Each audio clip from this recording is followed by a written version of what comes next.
한국교회총연합이 새해를 맞이하여 신년 할례식으로 함께 예배를 드릴 수 있도록 인도하여 주신 여호와 하나님께 감사와 영광을 돌립니다.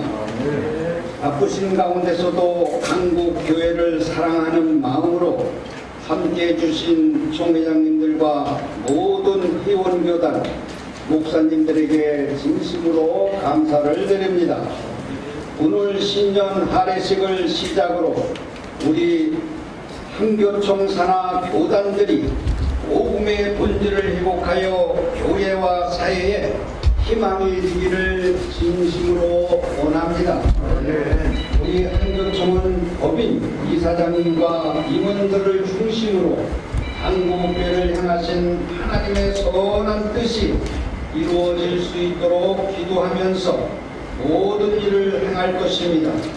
이 자리에 함께하신 모든 영적 지도자들께서 함께 기도해 주시고 협력해 주시기를 간절히 부탁을 드립니다. 저는 우리 한교총이 받은 사명을 어떻게 감당해야 할지 오늘 본문의 중심으로 말씀을 드리고자 합니다. 첫째로는 하나님의 말씀에 지배를 받는 한교총이 되어야 합니다.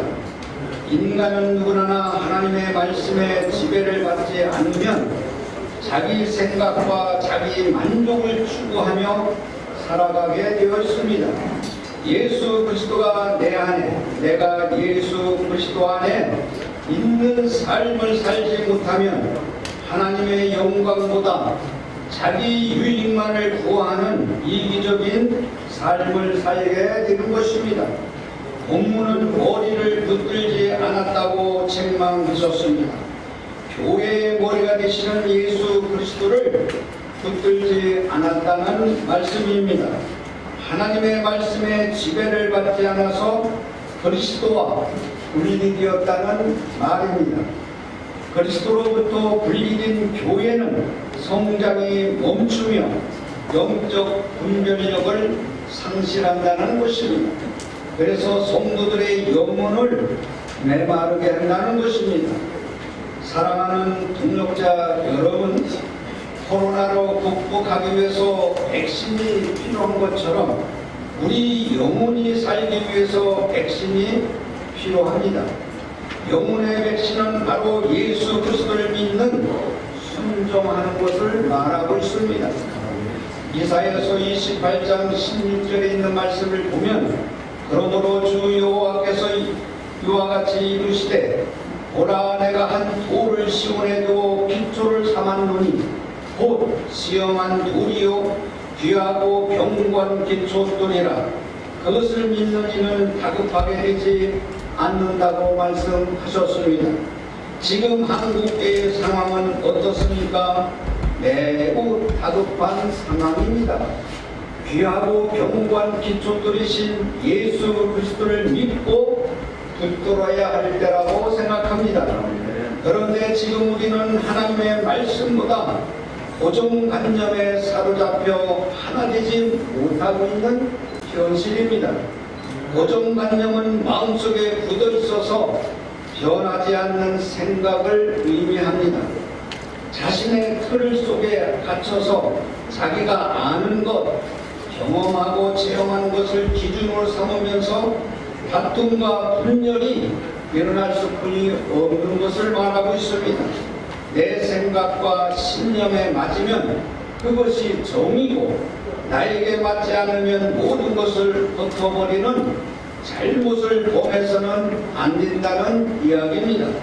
정의 구현을 자기 자신의 감정과 신념에 따라 해서는 안 된다고 저는 말하고 싶습니다. 우리에게 정의의 기준은 하나님이십니다. 우리들의 삶은 성경이 기준이요 답입니다. 우리 한교총은 오직 예수 그리스도를 따서 한국교회를 하나가 되는 한교총이 되기를 주님의 이름으로 간절히 부탁을 드립니다. 둘째로는 예수 그리스도의 생명으로 충만한 한교총이 되어야 합니다. 본문은 머리로 말미암아 마디와 힘줄로 공급함을 받고 연합한다고 말씀하셨습니다. 온몸이 마디와 힘줄을 통해서 머리로부터 공급받는 것을 무엇이냐고 묻습니다. 바로 예수 그리스도의 생명입니다. 예수 그리스도의 생명이 없으면 우리는 아무것도 할 수가 없는 것입니다. 한교총 사역의 최종 목적은 예수 그리스도의 공동체로서의 하나님께 영광을 돌리는 것입니다. 우리에게 맡겨진 사명을 감당할 때 우리의 힘이 아니라 성령께서 주시는 힘으로 해야 하는 것입니다. 영적 지도자는 교만하면 안 된다는 것입니다. 잠언 13장 10절에 보면 교만에서는 다툼이 일어날 뿐이라고 말씀하셨습니다. 그렇습니다.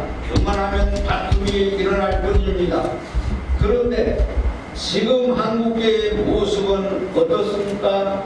영적 교만으로 인해서 자신을 내려놓지 못하고 자기 의의에 빠져서 교단마다 고소 고발이 계속되며 소송으로 어려움을 겪고 있는 것이 현실입니다. 저는 교회의 문제를 가지고 사회법에 고소하는 것을 볼 때마다 가슴이 미어집니다. 고린도전서 6장 1절에 보면 너희 중에 누가 다른 사람과 다툼이 있는데 성도들 앞에서 하지 않고 믿지 않는 사람들 앞에서 고발하느냐고 묻습니다. 교회나 교단 안에서 해결하지 않고 세상 사람 앞에서 고발하느냐고 우리 주님은 묻고 있다는 말입니다. 우리 총회도 3년 전에 큰 어려움을 겪었습니다.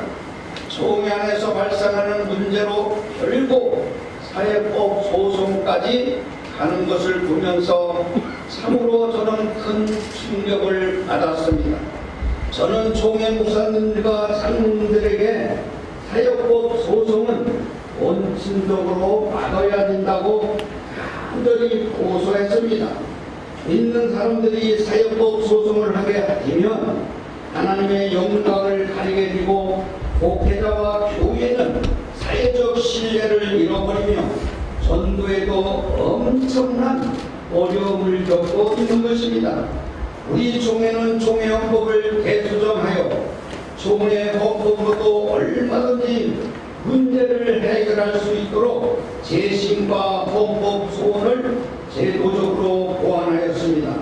또한 교회법을 거치지 않고 사회법으로 가면 목사 면직이 되도록 강력한 처벌 규정도 총회를 가결해서 헌법에 명시하였습니다. 성경과 교회법을 기준으로 화해하고 용서해야 한국 교회가 사회적 신뢰를 회복할 수 있다고 저는 확실히 생각하고 있습니다. 나만 옳고 너는 틀렸다는 교만이 한국 교회를 무너뜨리고 있습니다. 누가복음 12장 58절에 보면 고발하는 자와 함께 복간에 갈 때 길에서 화해하기를 힘쓰라고 말씀하셨습니다. 모두가 잘 아는 말씀입니다. 그러나 안타깝게도 행하지 않는 것이 현실입니다. 행함이 없는 믿음은 그 자체가 죽은 것이라고 저나 여름 목사님들 잘 아실 것입니다. 그러나 회개도 용서도 화해도 우리의 힘으로는 절대로 할 수가 없습니다. 성령님께서 주시는 힘과 능력으로 겸손히 순종하고 섬기면서 교회나 총회에서 고발이 없는 문화를 만들어가는 한국청이 될 수 있도록 서로 기도하며 회개운동과 용서운동으로 한국교회를 하나 되게 하는 일에 앞장서 주시기를 주님의 이름으로 간절히 부탁을 드립니다. 마지막으로 기도 성령 운동에 앞장서는 한기총이 되어야 합니다. 사랑하는 동력자 여러분, 한국교회가 예수 그리스도의 지배를 받고 예수 그리스도의 생명으로 하나 되는 되면 성령의 도심을 구하는 기도 성령운동에 힘써야 합니다. 한국교회 선교 초기 우리 순배 목사님들은 제대로 된 주석 한 권도 없었지만 성경을 하나님의 계시로 믿고 날마다 기도하면서 하나님의 세미한 음성을 듣기 위해서 기도원에 가셔서 온 힘을 다 하셨습니다. 나라와 민족을 위해서, 교회와 가정을 위해서 산골장마다 제단을 쌓고 기도를 열심히 했습니다. 그래서 우리 한국 기독교가 우뚝 쓴 것은 선배 목사님들이 무릎 꿇고 기도하는 그 눈물이 우리 한국 기독교의 눈물이 뿌렸다는 것입니다. 다시 말하면 차디찬 골방에서 교회의 강단에서 무릎을 닳도록 기도하면서 오늘의 한국교회를 이렇게 이뤄놨습니다. 그러나 지금 우리의 현실은 어떻습니까? 교회는 세속화되어 가고 기도가 줄어들면서 영적 생명력은 약해졌습니다. 신령과 친정으로 예배를 드리지 못하고 있다는 것입니다. 왜 이렇게 되었습니까? 저는 한국교회의 영적 생명력이 약해진 원인 중에 하나가 잘못된 것이 있는데 바로 그것이 신학 교육이 잘못됐다고 저는 생각합니다. 신학이 발전하면서 성경을 하나님의 말씀으로 믿지 않고 성경을 하나님의 말씀으로 가르치지도 않기 때문에 그렇습니다. 누구나 성경을 믿는다고 합니다. 그러나 어떤 사람은 성경의 일부만 믿고 어떤 사람은 윤리나 도덕책 정도로만이 믿는 사람이 너무 많이 있다는 현실을 기억하시길 바랍니다. 성경을 영감으로 기록된 하나님의 계시의 말씀으로 믿지 않고 학문적 연구의 대상으로만 생각하기 때문에 성령의 역사가 일어나지 않는다는 것입니다. 다시 말씀드리면 유럽과 미국에 있는 학문을 그대로 죽은 학문을 가져왔다는 것입니다. 서구의 이 모든 교회가 기독교의 문을 닫는 이유가 하나의 성경을 하나님의 계시로 믿지 않고 학문적으로 나열됐기 때문에 그렇습니다. 우리 한국의 신학교들이 교육부로부터 MBB 정식 인가를 받은 것이 40년 전입니다. 이때 미국과 유럽에서 박사학위를 받은 학자들이 신학교 강단을 차지하면서 성령과 말씀을 의지하기보다는 자신들이 배운 학문적 지식만을 가르치는 결과가 한국교회가 영적인 목회자 양성에는 실패했다는 것입니다. 다시 말해서 하나님의 성령의 중심에서 말씀을 가르치지 않냐고 세상에 학문적으로만 나열했기 때문에 우리가 한국 기독교가 어두워지고 있다는 것입니다. 신학을 생명이 없는 학문으로 학생들에게 가르치니까 영성이 메말라가는 현상이 나타나고 있는 것입니다. 물론 신학계는 학자도 필요하고 지식도 필요합니다. 성경의 역사와 배경, 문화와 전통을 알아야 합니다. 배워야 합니다. 그러나 아는 것과 믿는 것은 다릅니다. 아는 것과 믿는 것은 다릅니다. 종교개혁자들은 학문과 영성을 겸비하였습니다. 루터나 칼빈 중인물이 웨슬레 아브라함 카이퍼의 영성은 본받지 않고 그들의 신앙만이 연구해서 절대로는 본받을 수 없습니다. 지식으로 학문으로서 절대로 본받을 수 없습니다. 예수 그리스도가 메시아라고 믿어야 구원받는다는 얘기입니다. 영성을 겸비하여 목회를 잘하는 신학자들도 많이 있습니다. 서기관과 바리새인들은 성경 지식은 많은데 예수 그리스도를 메시아라고 믿지 않았습니다. 지금의 세계적으로 기독교가 이렇게 서기관과 바리새인 같은 사람이 너무 많아진다는 것입니다. 지금 한국의 모든 신학교들이 저를 포함해서 정신을 차려야 합니다. 신학교 강단에서부터 신학자들이 기도운동, 성령운동이 일어나지 않으면 절대로 우리 기독교가 어두워진다는 것입니다. 먼저 커리큘럼부터 성경 중심으로 다시 돌아가야 합니다. 그래야 한국 기독교가 삽니다.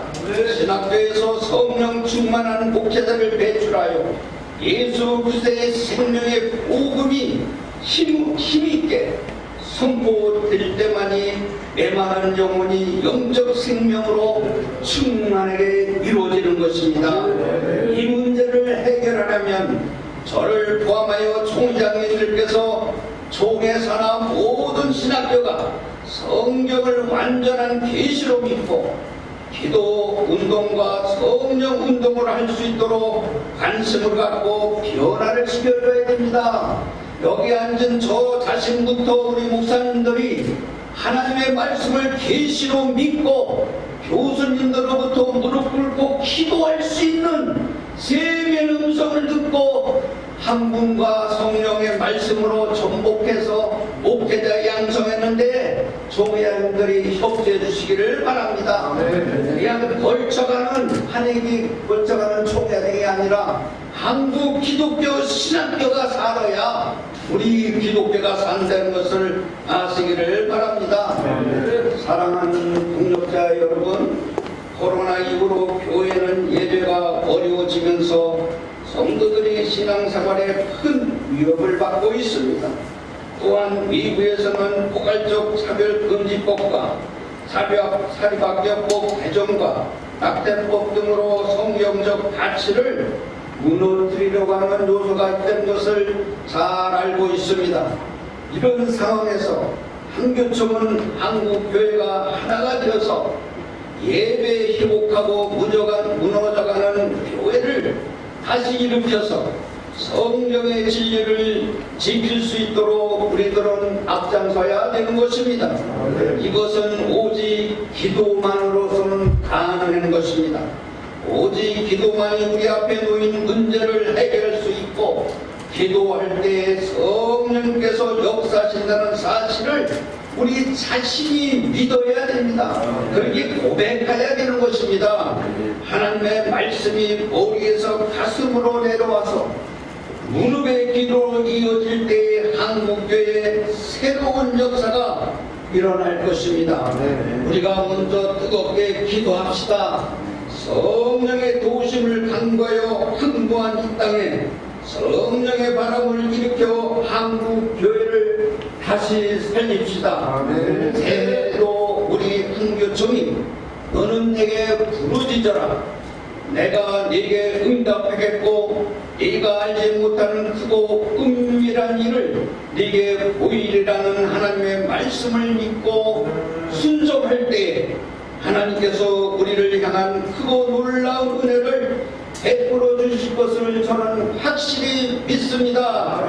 예수 그리스도의 생명으로 연합하는 한기총 산하 모든 교단과 교회 그리고 성도들 가정에 나와도 들어와도 복을 받을 뿐만 아니라 기도 성령 운동을 통해서 계획한 모든 일이 예수 그리스도 안에서 성취되는 복된 한 해가 되기를 주님의 이름으로 간절히 축원합니다. 화평방송 구독, 좋아요 부탁드립니다. 감사합니다.